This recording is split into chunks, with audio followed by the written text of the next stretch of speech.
అప్పుల బాధలు వెంటాడుతున్నాయా? అయితే 6 JVR వారి జాతిరత్నాలు ధరించండి. ఆంధ్రప్రదేశ్లో ఆటో డ్రైవర్లకు మంచి రోజులు రాబోతున్నాయి.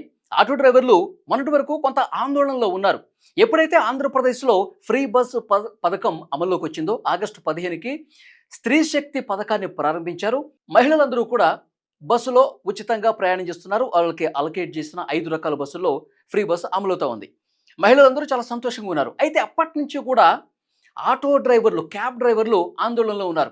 మహిళలందరూ కూడా బస్సుల్లో పోతా ఉంటే మా ఆటోలు ఎవరు ఎక్కట్లేదు, మా జీవనోపాధికి దెబ్బ తగిలింది, మాకు చాలా నష్టం వస్తుంది, ప్లీజ్ మమ్మల్ని కూడా ఆదుకోండి అని చెప్పి పలు దఫాలుగా అధికారులను కలిశారు, ప్రభుత్వ పెద్దల్ని కూడా కలిశారు.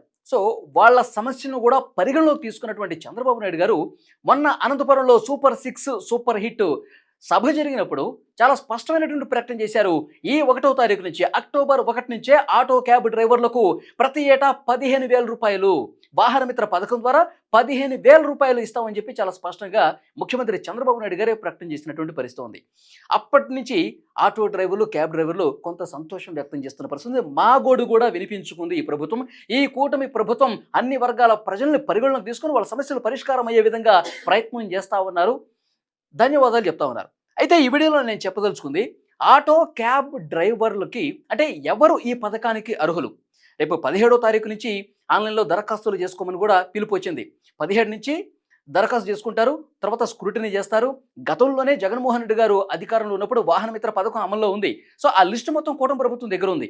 ఇప్పుడు కొత్తగా ఎవరైతే క్యాబ్ డ్రైవర్లుగా, ఆటో డ్రైవర్లుగా జాయిన్ అయ్యారో సో వాళ్ళని కూడా పరిగణలోకి తీసుకోవాలి కాబట్టి వాళ్ళకు కూడా ప్రభుత్వ సంక్షేమ కార్యక్రమం అమలు కావాలి కాబట్టి కొత్త దరఖాస్తులను కూడా ఆహ్వానించిన పరిస్థితి. 1వ తారీఖు వరకు ఈ దరఖాస్తులన్నీ కూడా పరిశీలిస్తారు. ఎవరు అర్హులు, ఎవరు కాదు అన్న విషయానికి సంబంధించి పరిగణలోకి తీసుకుని 1వ తారీఖు టెన్షన్గా ఇప్పుడు ఏవైతే పెన్షన్లు వస్తున్నాయో అదే విధంగా ఆటో డ్రైవర్లకు, క్యాబ్ డ్రైవర్లకు కూడా 15,000 రూపాయలు నేరుగా వాళ్ళ అకౌంట్స్లో జమ చేసే దాంట్లో భాగంగా ప్రభుత్వం కసరత్తు చేస్తోంది. అధికారులు ఆ రకమైన పనులు చాలా బిజీగా నిమగ్నమై ఉన్నటువంటి పరిస్థితి ఉంది. అయితే ఎవరికి ఎలిజిబిలిటీ ఉంది, ఎవరికి లేదు అన్నది కూడా ఒక్కసారి మీకు ఎక్స్ప్లెయిన్ చేసే ప్రయత్నం చేస్తా. ఆటో క్యాబ్ యజమాని డ్రైవర్గా ఉండాలి. అంటే ఆటో క్యాబ్ ఎవరైతే ఓనర్గా ఉంటారో, ఎవరైతే వాళ్ళకి సొంత వెహికల్ ఉంటుందో వాళ్ళే డ్రైవర్గా ఉంటే వాళ్ళకి ఈ పథకం వర్తిస్తుంది. ఇక రెండోది గూడ్స్ వాహనాలకు వర్తించదు. చాలా ట్రాలీ ఆటోస్ నడుపుతూ ఉంటారు, సరుకులు తీసుకెళ్తూ ఉంటారు, వాళ్ళకి మాత్రం వర్తించదు. కేవలం ప్రయాణికులను మాత్రమే చేరవేసేటువంటి ఆటోలు, క్యాబ్స్ ఉంటాయో వాళ్ళకి ఈ పథకం వర్తించే అవకాశం ఉంటుంది. అలాగే ఆధార్, తెల్ల రేషన్ కార్డు కలిగి ఉన్న కుటుంబంలో ఒక వాహనానికి మాత్రమే నగదు జమ చేస్తారు. తెల్ల రేషన్ కార్డు ఉండాలి, అలాగే ఆధార్ కార్డు లోకల్దే ఉండాలి. వాళ్ళకు మాత్రమే ఈ పథకం వర్తిస్తుంది.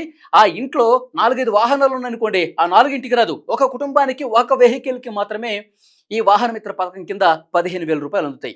ఇంకొక ముఖ్యమైన విషయం, కుటుంబంలో ఎవరికైనా ప్రభుత్వ ఉద్యోగాలున్నా, ఆదాయ పన్ను చెల్లించే వాళ్ళున్నా, నెలవారీ విద్యుత్ వినియోగం 300 యూనిట్లు దాటినా, పట్టణ ప్రాంతాల్లో 1000 చదరపు అడుగులకు మించి స్థిరాస్తి ఉన్నా, నేను మళ్ళొకసారి చెప్తున్నాను చూడండి, ఎవరు అర్హులు కాదు. కుటుంబంలో ప్రభుత్వ ఉద్యోగం ఉంటే రాదు, ఆదాయ పన్ను చెల్లించే వాళ్ళు ఉంటే రాదు, 300 యూనిట్లు కరెంటు బిల్లు వస్తుంటే వాళ్ళకి రాదు, పట్టణ ప్రాంతాల్లో 1000 చదరపు అడుగులకు మించి కనుక ల్యాండ్ ఉంటే వాళ్ళు అనర్హులు అని చెప్పి చాలా స్పష్టంగా ప్రభుత్వం కొన్ని నిబంధనలు పొందుపరిచింది. అంటే అర్హులకు మాత్రమే, ఎవరైతే పేదలు ఉన్నారో, ఎవరైతే మధ్యతరగతి ప్రజలు ఉన్నారో వాళ్ళకు మాత్రమే లబ్ధి కలగాలి. అనర్హులు ఎవరైతే ఉన్నారో వాళ్ళని నిర్దాక్షిణ్యంగా తీసేస్తాం. పేదవాడి కడుపు నింపటం కోసం ఈ కూటమి ప్రభుత్వం పని చేస్తుంది అనటానికి ఈ నిబంధనలు పెట్టామని చెప్తున్నారు. పెన్షన్ల విషయంలో కూడా మనం కూడా చాలా స్పష్టంగా మనం మాట్లాడుకున్నాం.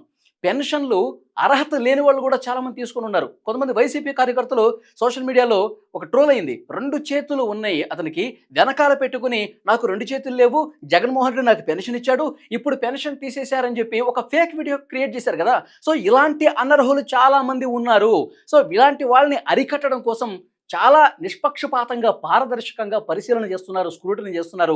నిజమైనటువంటి పేదవాడికి, నిజమైనటువంటి లబ్ధిదారుడికి మాత్రమే ఈ పథకం అందజేయాలని చెప్పి కూటమి ప్రభుత్వం స్పష్టంగా అక్కడ అధికారులు కూడా డైరెక్షన్ ఇచ్చింది. దాంట్లో భాగంగానే 17వ తారీఖు వాహన మిత్ర కింద వాళ్ళ దరఖాస్తులు తీసుకుంటూ ఉన్నారు. 1వ తారీఖు ఎట్టి పరిస్థితుల్లో అర్హులందరికీ కూడా 15,000 పడబోతున్నాయి.